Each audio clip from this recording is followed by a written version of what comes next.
रामाय रामचंद्राय रामभद्राय वेधसे रघुनाथाय नाथाय श्रीतयांग पतये नमः। मेरे प्यारे श्रोताओं, सभी माताओं, दर्शकों, देवियों, सज्जनों, आप सभी को राम नवमी के पावन प्रसंग में स्वागत करता हूं आप ही के अपने favourite YouTube channel RPKY Ram ji में।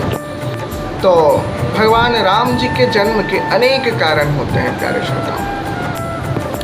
तो अनेक कारणों में से 5 कारण भगवान शंकर माता पार्वती को बताए थे। तो उन्हीं 5 कारणों में से एक कारण का विश्लेषण आज हम करेंगे। प्रथम कारण के विषय में बात करते हैं। जब सनत कुमार भगवान श्रीहरि से मिलने के लिए बैकुंठ जाते हैं तो बैकुंठ के द्वारपाल के रूप में जय और विजय को तैनात किया गया था। तो जब सनत कुमार उनसे ये आग्रह करते हैं भगवान से मिलने के लिए तो वो उनको रोक देते हैं जय और विजय। तो क्रोध में आकर सनत कुमार उनको श्राप देते हैं कि जाओ, हम तुम्हें श्राप देते हैं कि तुम नीच योनि यानी कि राक्षस योनि में जन्म ग्रहण करो। तो 3 बार उन्हें राक्षस बनना पड़ा।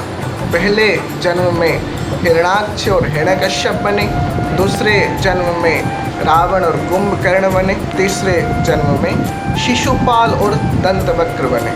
तो भगवान को भी उनके भक्त के उद्धार के लिए 3 बार आना पड़ा।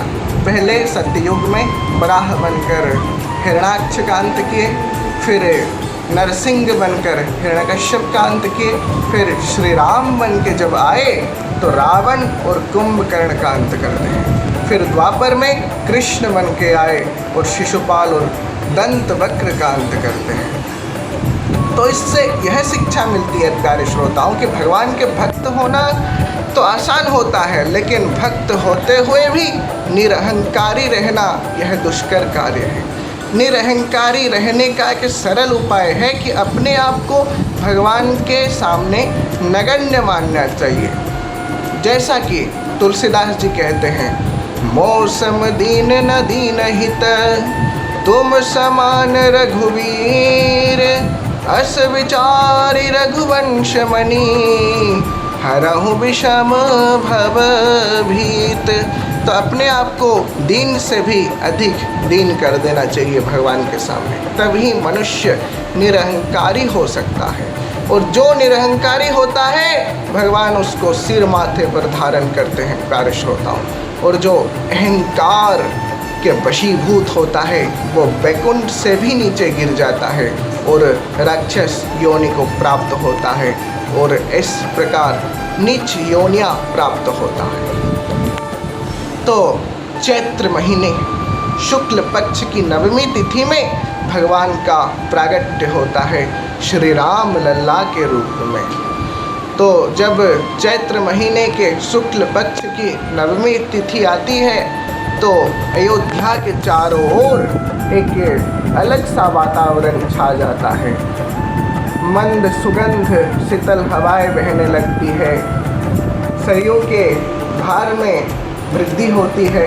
जब भगवान का प्रागट्य होने वाला था प्यारे श्रोताओं तो इसी प्रकार का घटनाक्रम होने लगा था कि मंद सुगंध हवाएं बहने लगी थी, सरयू के धारा में अभिवृद्धि होने लगी थी, जैसे कि अमृत की धारा दौड़ रही है।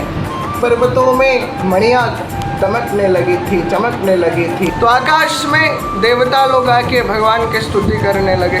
जब स्तुति समाप्त होता है तो तुलसीदास जी लिखते हैं, सुर समूह विनती करी और पहुँचे निज निज धाम, जग निवास प्रभु प्रगटे अखिल लोक विश्राम। इसका मतलब यह है कि जब देवता लोग स्तुति करके कौशल्या जी के गर्भ में स्थित भगवान के शरीर के विभिन्न भाग में अवस्थित हो गए तो भगवान का प्रागट्य होता है। तो उस समय एक चमत्कार यह था कि 1 महीने तक रात नहीं हुआ प्यारे श्रोताओं।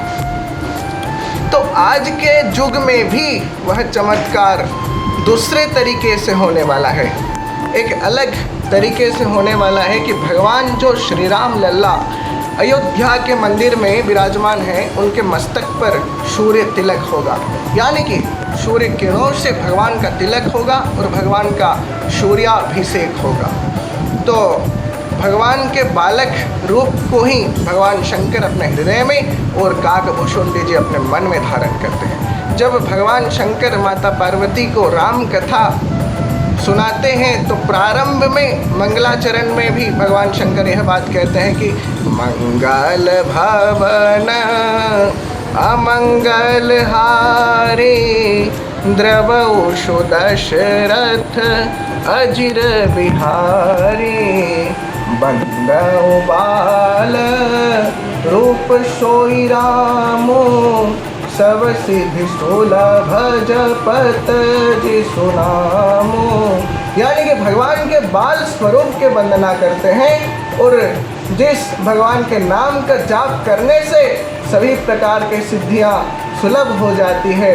तो उसी भगवान के जयघोष करते हुए आज के प्रसंग को हम यहीं पे समाप्त करते हैं। प्यारे श्रोताओं, फिर आऊँगा कुछ नया प्रसंग के साथ, तब तक के लिए लाइक शेयर और सब्सक्राइब करना ना भूलें। जय श्री राम।